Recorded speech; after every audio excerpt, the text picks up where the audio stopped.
this is one of my favorite parts, like what I've learned, is how do you get the results you want? If you want to be a great athlete, whatever it is, you want to get good grades, whatever you want in life, you name it, you dream it, no limitations. In 2016, I remember that I just broke up with a chick, and she was training in my same training group, and then at the same time, I was injured. And in 2016, that was a Paralympic year. I wanted to make the team. I wasn't getting the results I wanted. I was feeling lonely. I was hurt, like physically and emotionally, and it was a time I was struggling. I was talking to this chaplain, and he said, "Trent, you got to learn the process of orientation."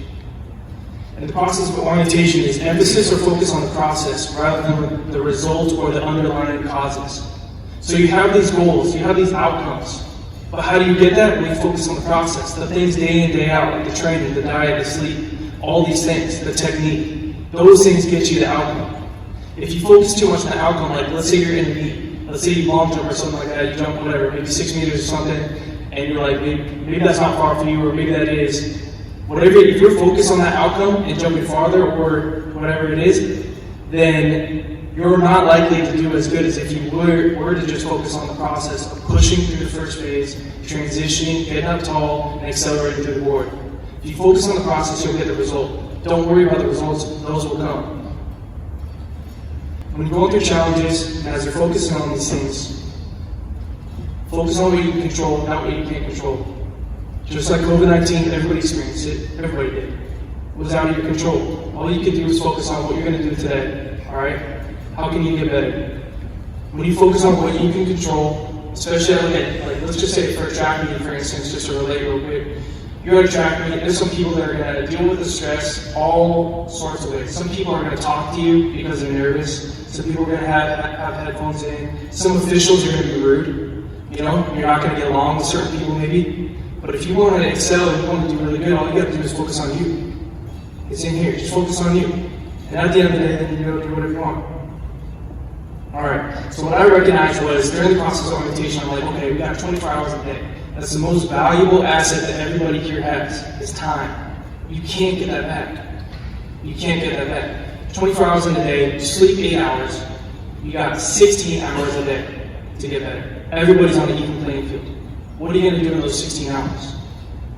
When I started thinking about that, I was like, okay, I'm going to fill up my schedule with all these things, how I can get better. And then I said, okay, you know what? Is it possible to get 1% better in a day? And I thought to myself, I was like, dude, I think it is. I think it is possible to get 1% better a day. And I thought to myself, okay, if I get 1% better a day, there's 365 days in a year. That's 365% better in 1 year. That's insane results. That's insane. So I said, okay, how do I do this? Well, one of the greatest coaches I ever worked with, he said the one thing that all the best athletes in the world had in common was they had a journal, and they journaled their workouts. They wrote down what the coach told them. They wrote down how they felt, the results they got, and whatever else was going on in their mind, whatever were like takeaways for you. And they would review that at the end of the year. So every day, I would write down in my journal what's my goal for the day. So for long jump specifically, maybe it was just my push phase, master that push phase. If I master that, I got 1% better that day.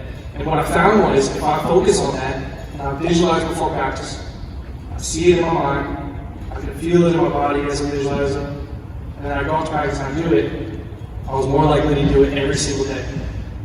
And then I would find out that not only would I be able to accomplish and master that skill that day, but then my coach would say, all right, now start working on this. So I was able to master a skill faster and move on to the next one. It's a lot like a video game. You can't get to level 2 or 3 until you pass level 1. So treat your training the same way. Write down your goals. Write down your goals for the year, for the day. Visualize it before it starts. Use a journal to take notes. The other thing I realized was in the morning, the first 15 minutes of the day, your subconscious mind is most susceptible to whatever you listen to or see. So I stopped looking at social media right when I wake up. And what I started doing was I started listening to some motivational YouTube speakers or something that I like something positive that would help fuel me for that day. Because what happens is when you listen to that, it directly correlates with how you feel for the rest of the day. If you want to be productive, listen to a motivational speaker that talks about productivity within the first 15 minutes of waking up. You want to change the rest of your day, change the first 15 minutes of waking up. All right, the bigger the dream, the harder the adversity. It's not going to happen as quickly as you want it to. Things are going to knock you off guard. But let your faith and patience drive you into action and keep moving forward. In the Far East, they got a tree called the Chinese bamboo tree. All right? The Chinese bamboo tree takes 5 years to grow. In the process, the farmer has to water and fertilize the soil every single day. And the Chinese bamboo tree doesn't even break the ground until the 5th year. Once it breaks through the ground, in 5 weeks, it grows over 90 feet tall. So the question is, did the bamboo tree grow 90 feet tall in 5 weeks or 5 years? Well, the answer is obvious. It took 5 years for that Chinese bamboo tree to grow. Because if at any point that farmer stopped fertilizing the soil, stopped watering that seed, it would have died in the soil. Do you want to be the person that didn't see the results fast enough, so you stopped watering your dreams? Or do you want to be the person that continued watering those dreams through adversity? Stay disciplined, focus on the process, and experience incredible results. Who do you want to be? My name is Trenton Merrill. Thank you for having me.